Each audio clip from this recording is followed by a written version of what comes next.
அன்பு சிந்தகளே, அன்பர்களின் வாழ்க்கையில எதை பார்க்கணும் அப்படின்னு பார்த்தீங்கன்னா, நிறைவான வாழ்க்கையை நம்ம பார்க்கணும். நிறைவு அப்படிங்கிறது என்ன அப்படின்னா, இந்த பிரபஞ்சம் அப்படிங்கிறது எல்லோருக்கும் காலை பொழுதுல எல்லா நேரங்களும் நல்ல அருமையான நேரங்கள். அதேபோல எல்லா மனிதர்களும் நல்ல மனிதர்கள். நல்ல நேரம், கெட்ட நேரம் அப்படி கிடையாது. நல்ல மனிதர்கள், நல்ல கெட்ட மனிதர்கள் கிடையாது. நம்முடைய பார்க்கும் விதம், நம்முடைய நல்லவங்களா, ஒரு காலைல எந்திரிச்சு போனோம்னா ரோட்ல பார்க்கும்போது யாரையாவது உங்களுக்கு பிடிக்காத நபரை, இந்த பிடிக்காத நபர் அப்படிங்கிற விஷயம் கிடையாது. பார்த்தோம் என்ன செய்யறோம்? ஷாக் ஆகிறோம். நமக்கு நாமே நம்முடைய மனம் வருத்த ஆரம்பிக்குது. நமக்கு நாமே செயல் ஆரம்பிக்குது. அன்னைக்கு பொழுது அப்படியே இதாயிடுது.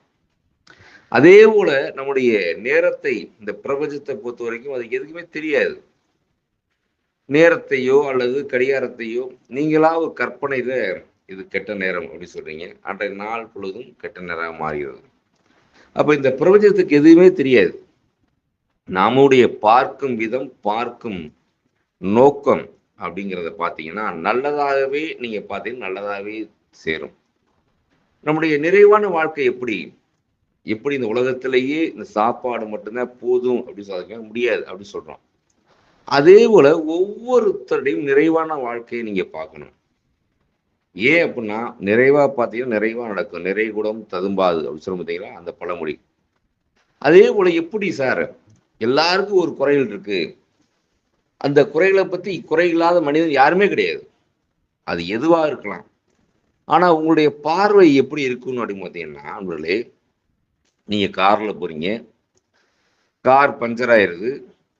அல்லது நம்முடைய பஸ் ஏதோ ஒண்ணு. பஸ்ஸோ, காரோ எதுல போறீங்க பஞ்சர் ஆயிருது. உடனே என்ன செய்றோம்? அந்த டிரைவரையோ, கண்டக்டரையோ, "என்னப்பா நீ வண்டி வச்சிருக்க? நேரத்துக்கு போணும்." திட்ட ஆரம்பிக்கிறோம். ஆனா, அந்த டிரைவர் நம்மள ஒரு பாதுகாப்பான அந்த பஸ்ல கொண்டு இறக்கி விட்டாரு. எந்த இடத்துக்கு போணுமோ. அதே போல நம்முடைய கார் டிரைவர் பாதுகாப்பான முறையில அப்ப அதுல நிறைவ நீங்க பார்க்கணும். இப்படி ஒவ்வொரு விஷயத்திலயுமே உங்க நண்பர்கள்ட்ட நீங்க குறை காண்பதை விட்டு நிறைவான வாழ்க்கையை பாருங்க. அப்பா அம்மாவை குறை சொல்றோம்.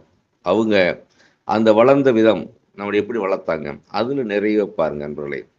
அப்ப ஒவ்வொரு விஷயங்களுமே நீங்க நிறைவான வாழ்க்கையை பார்க்கும் பொழுது நிறைவாவே கிடைக்கும். அதே போல நீங்க எதற்கு முக்கியத்துவம் கொடுக்கணும் பார்த்தீங்கன்னா, நம்முடைய வார்த்தைகளுக்கு ரொம்ப ரொம்ப ரொம்ப முக்கியம் கொடுக்கணும். ஏன் அப்படின்னா வார்த்தைகளுக்கு எப்பொழுதுமே உயிர் உண்டு. அதே போல நம்மளுடைய அடுத்தவர்களை பற்றி புறம் பேசுதல் அப்படிங்கிற அந்த யாரை பத்தி பேசாதீங்க. யார் சொன்னாலும் கேட்காதீங்க. அதே மாதிரி நீங்க எந்த நிறுவனம் இருந்தாலும் சரி கம்பேர் பண்ணாதீங்க. அடுத்த நிறுவனங்களை பற்றி கம்பேர் பண்ணாதீங்க. இப்படி நமக்கு நாமே சில வழிமுறைகளை வகுத்தோம்னா நம்முடைய ஒவ்வொரு நாளுமே மிக அற்புதமான நாளாக மாறும் நண்பர்களே. அதனால வாழ்க்கையில நம்ம கூட பயணிக்கும் நபர்கள், நம்முடைய குடும்ப உறவுகள், நம்முடைய வேலையாட்கள் எல்லோரிடம் நிறைவான விஷயத்தை பாருங்க. எப்பொழுதுமே மகிழ்ச்சியா இருப்பீங்க. நன்றி, வணக்கம், வாழ்க வளமுடன்.